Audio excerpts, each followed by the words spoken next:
நீங்க மற்ற எல்லா தலைவர்களையும், மற்ற எல்லா கட்சிகளையும் பார்த்தீங்கன்னா, நேரடியா சாதியின் பெயரால கட்சி வச்சிருப்பாங்க. இல்ல சாதி சங்கத்தின் தலைவர்களா இருப்பாங்க. இல்ல பொதுவான அரசியல் கட்சி பேர வச்சுக்கிட்டு கூட, சாதியின் பெயரால அரசியல் பண்ணிக்கிட்டும், சாதியின் பெயரால மக்கள ஒன்று திரட்டிக்கிட்டும் இருப்பாங்க.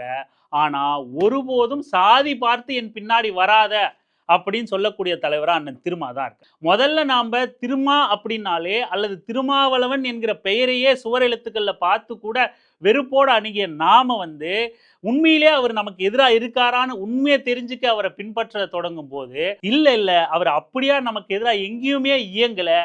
அப்படியான நபர நாம ஏன் வெறுப்போடவும், எதிர்த்துக்கிட்டும் இருக்கணும்? ஏன் வெறுப்போட அணுகணும்? அது தப்பு. நம்ம போல தான மற்ற இளைஞர்களும் இருக்கக்கூடும். அப்படி இருக்கக்கூடாதுன்னு நம்மோட குற்ற உணர்ச்சிக்கு பதில் தரணும். நம்ம குற்ற உணர்ச்சிய தீர்த்துக்கணும் அப்படிங்கிறதுக்காக, என் குற்ற உணர்ச்சிக்கு ஒரு ஒரு ஒரு பரிகாரமா தான் நான் விசிக ஆதரவு நிலைப்பாட தொடக்கத்துல எடுக்கிறேன். எங்கெல்லாம் படுகிறார்களோ மக்கள், ஒடுக்கப்படுற மக்கள் அனைவருக்குமான குரலாய் பேசிக்கிட்டு இருக்காரு.